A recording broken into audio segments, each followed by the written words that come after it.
Good morning sa inyong lahat. Tayo ay magluto na naman ng ating pang-umagahan. Umagahan hanggang hapunan. Magpiprito nga pala ako dito ng marinated na pork chop ulit. Ito, nilagyan ko ng toyo at calamansi. Nasarapan si Hera doon sa niluto kong pork steak. Kaya, ayan, magluluto ulit tayo. Ayan, mainit na ang kawali. Ilagay na natin.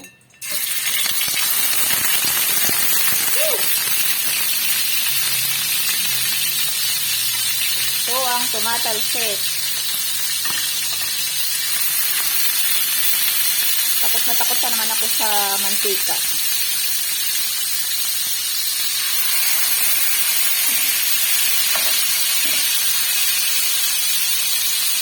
Hinati ko yung isang pork chop, pinagdalawa ko. Sobrang kakapal pati.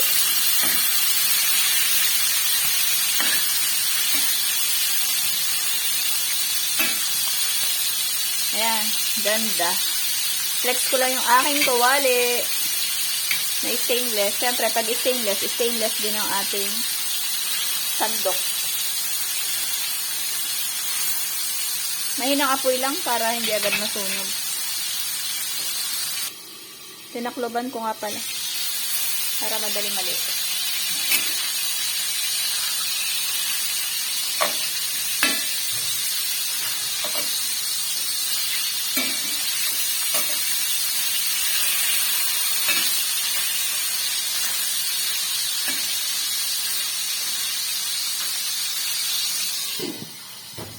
Hindi swak yung kanyang takip.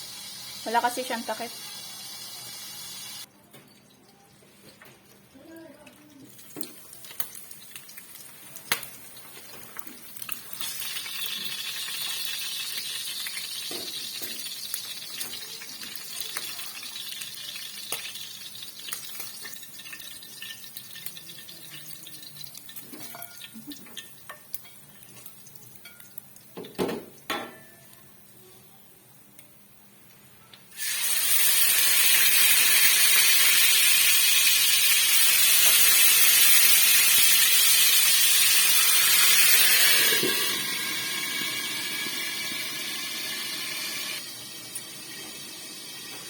Balik ka rin na natin.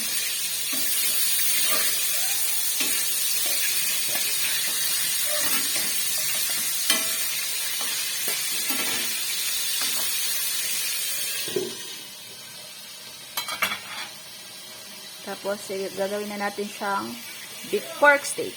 Diyan.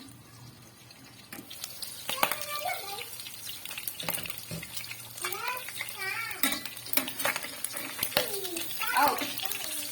Talsik!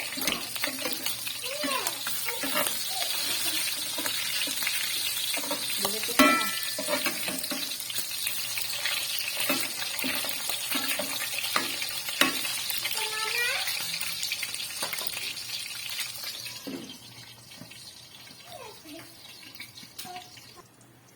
Ahuli na natin.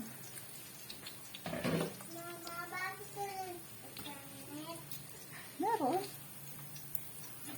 Tapos atin ang gigisahin ang sibuyas. Babawasan ko ng mantika para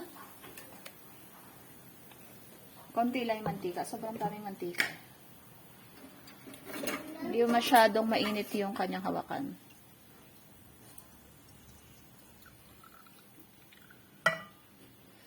Dito na rin ako magigisa.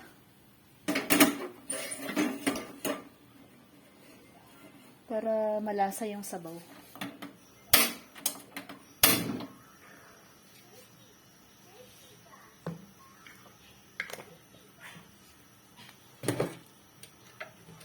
Nalagay ko na yung sibuyas. Pulang sibuyas nga pala yung aking ginamit. Wala ng puti. Naubusan na tayo.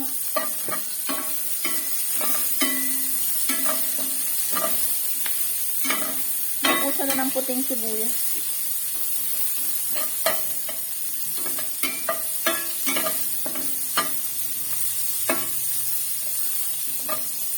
Lagay na natin ito. Yung ating pork chop na chinap-chop. Lagay na natin yung sauce. Yung pinagbabara. Lagyan natin ng kaunting tubig.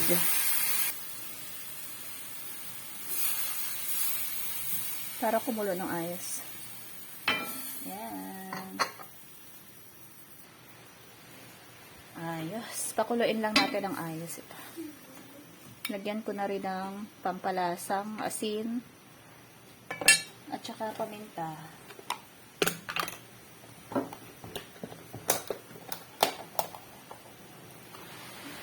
Paminta muna. Konti lang. Tapos, kaunti ding asin. Dahil may toyo na, baka mapaalat. Pakuluin lang natin ng maigi. Para malambot na yung ating pork chop.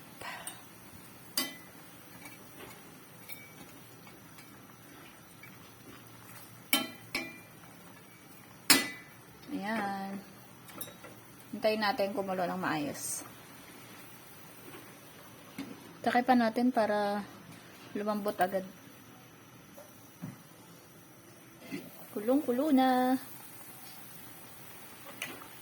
Wow! Baliktarin natin para yung lasa niya ay kumapit sa baboy.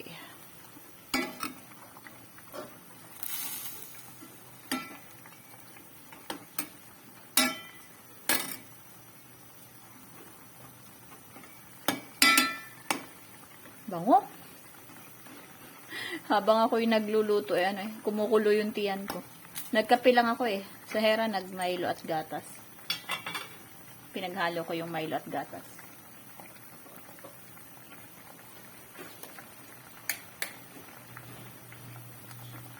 Maglagay na rin tayo ng 1 tablespoon na sugar. Pampalasa, pambalance ng lasa.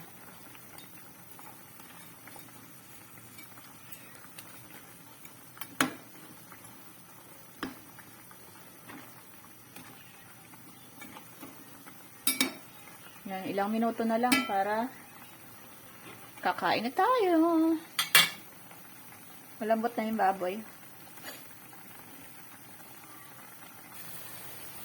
Kulong-kulo na. Lapit na maluto. Ayan. Madilim, walang kuryente. Aasa na lang tayo dito sa ilaw ng cellphone. Ayan, luto na. Papaigahin ko lang ng kaunti yan. Para magmantika yung kanyang sabaw. Ayan. Ayos. Paparami na naman ang kain ni Meses at ni Hera. Kaya ulit ito ang niluto ko kasi ang daming kain ni Hera.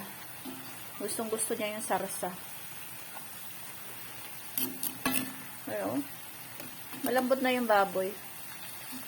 Malambot yung taba niya. Ayan, okay na to. Para yung sabaw niya ay malasa. Tignan mo.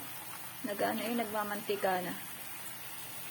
Ayun lang. Salamat sa panonood. Bye. Follow for more. God bless.